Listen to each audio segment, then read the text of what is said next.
Continuamos en Marketers y en esta oportunidad vamos a conversar con Carlos Molina. ¿Cómo diferenciarse a partir del diseño de experiencias? Así se tituló la charla. ¿Cómo estás, Carlos? Un gusto. Muy bien, buenas tardes, encantado. ¿Por qué hablamos de experiencias? Pues hablamos de experiencias porque, bueno, las compañías queremos vender y queremos marcar la diferencia en el mundo, y para eso tenemos que llegar a los clientes y buscamos estrategias para diferenciarnos del resto de compañías con las que competimos.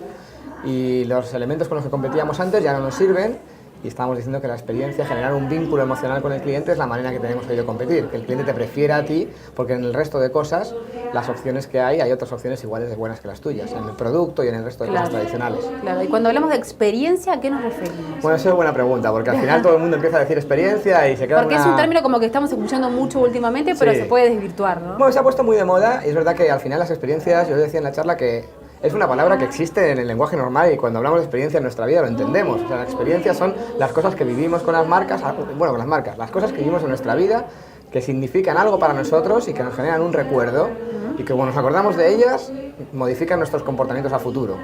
Yo jugaba en el parque de pequeño, vino un perro, me asusté y esa vivencia que tuve hace que le tenga miedo a los perros. Bueno, pues con las marcas es lo mismo. Fui al banco, me sentí que no me trataban como una persona importante, no se preocupaban por mis problemas, me sentí inferior y entonces este banco ya no me genera confianza y me voy con otro. Ese es el tipo de modelo que funciona y lo que estamos diciendo es que las compañías tenemos que entender qué emociones generamos en los clientes para tratar de generar aquellas que nos gustaría y que van a generar un vínculo positivo y no una experiencia negativa y que no nos quieran volver a ver. Una vez que se entiende que la experiencia es tan importante, ¿no?, a la hora de poder diferenciar la marca, ¿cómo se diseñan estas experiencias? ¿Cómo se generan?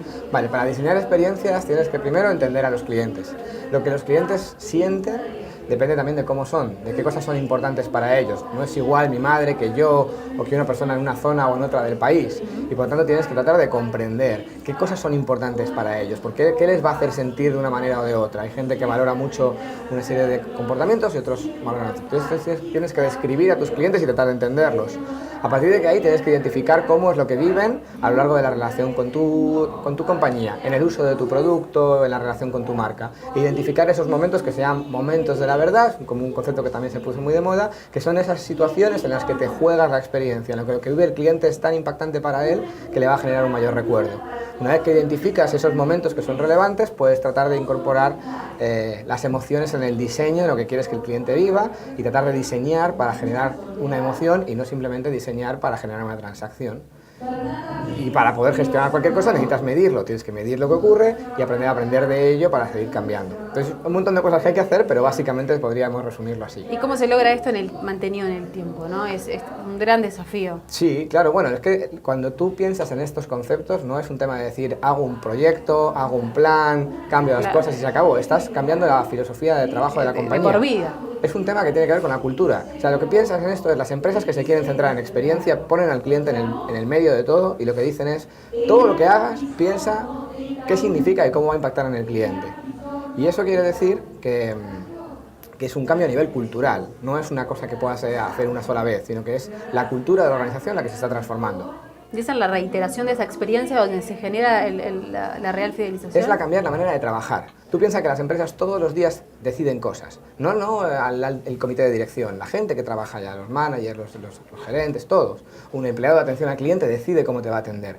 Entonces lo que estás diciendo es, las decisiones que tomes, aprende a pensar siempre en el cliente para tomar decisiones en base a lo que los clientes realmente quieren y no en lo que tú crees que necesitan, ¿no?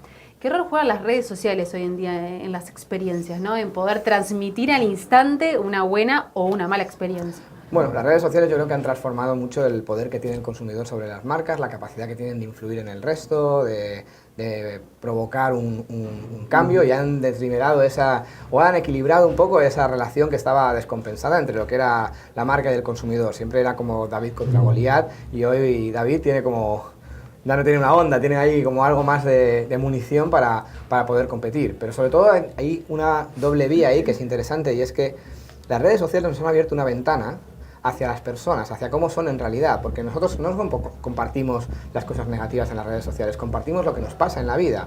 Y si tú escuchas lo que los clientes están diciendo, he tenido un hijo, me gusta esto, pues toda esa información te puede ayudar a relacionarte mejor con ellos, igual que lo harías con tus amigos. Si tú quieres llevarte bien, si un amigo, quieres que sea un amigo de por vida o tu pareja, tienes que estar constantemente atento a lo que le pasa en su vida para reaccionar ante ello y poder estar presente cuando es importante. Entonces, sí, es verdad que es un arma que también los consumidores tienen para generar notoriedad, pero las compañías también tenemos una oportunidad enorme de aprovechar ese espacio que se ha generado para relacionarnos de manera mucho más cercana que lo que podíamos hacer antes. ¿Nos puedes mencionar algunas marcas que se destaquen justamente por generar estas experiencias?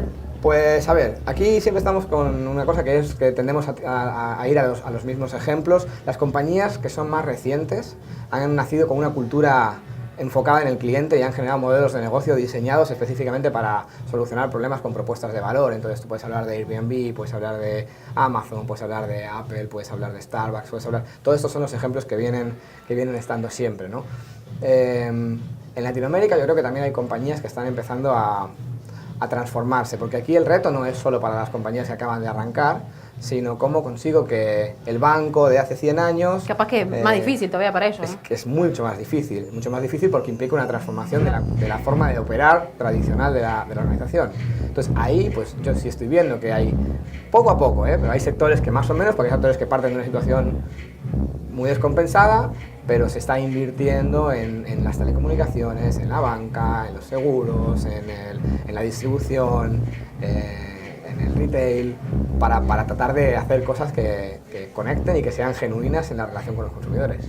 Muy bien, Carlos, muchísimas gracias por este encuentro con El Observador y buena estadía en Uruguay. Muchísimas gracias a vosotros y ojalá que nos volvamos a ver el año que viene o dentro de poco. Hasta la próxima. Muchas gracias.